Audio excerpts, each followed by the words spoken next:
भारत का इतिहास हजारों वर्षों से विविध संस्कृतियों, राजवंशों और महान सभ्यताओं का गवाह रहा है।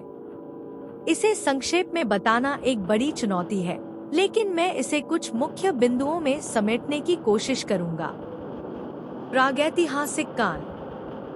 पाषाण युग, स्टोन एज भारतीय उपमहाद्वीप में मानव जीवन के प्रमाण पुरापाषाण काल, ओल्ड स्टोन एज से मिलते हैं, जिसमें भीमबेटका की गुफाएं और हड़प्पा काल से पूर्व के उत्खनन स्थल शामिल हैं। सिंधु घाटी सभ्यता 2500 से 1500 ईसा पूर्व विश्व की प्राचीनतम सभ्यताओं में से एक। यह मुख्यतः आधुनिक पाकिस्तान और पश्चिमोत्तर भारत में फैली थी। मोहनजोदारो और हड़प्पा इसके प्रमुख नगर थे। वैदिक काल 1500 ईसा पूर्व आर्यों का आगमन और वेदों की रचना। इस समय को ऋग्वैदिक और उत्तर वैदिक काल में विभाजित किया जाता है। महाजनपद काल 600 ईसा पूर्व के आसपास भारत 16 महाजनपदों में विभाजित था, जिनमें मगध, कोशल, वज्जी और गांधार प्रमुख थे। मौर्य साम्राज्य 322-185 ईसा पूर्व चंद्रगुप्त मौर्य द्वारा स्थापित, अशोक महान के शासनकाल में अपने चरम पर।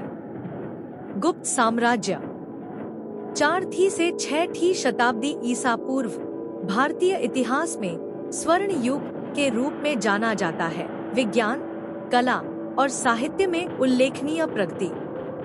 मध्यकालीन भारत 8वीं से 18वीं शताब्दी, इसमें राजपूत, तुर्की, दिल्ली सल्तनत, मुगल साम्राज्य और विभिन्न दक्षिण भारतीय राजवंश जैसे चोल, पल्लव और विजयनगर साम्राज्य शामिल हैं। आधुनिक भारत। ब्रिटिश राज 1757 से 1947 उदास्माइली भारत पर ब्रिटिश साम्राज्य का शासन। 1857 में प्रथम स्वतंत्रता संग्राम और स्वतंत्रता 1947 उदास्माइली महात्मा गांधी और अन्य नेताओं के नेतृत्व में अहिंसात्मक आंदोलनों ने भारत को 1947 में स्वतंत्रता दिलाई। गणतंत्र भारत 1950 वर्तमान भारतीय संविधान को अपनाया गया और भारत एक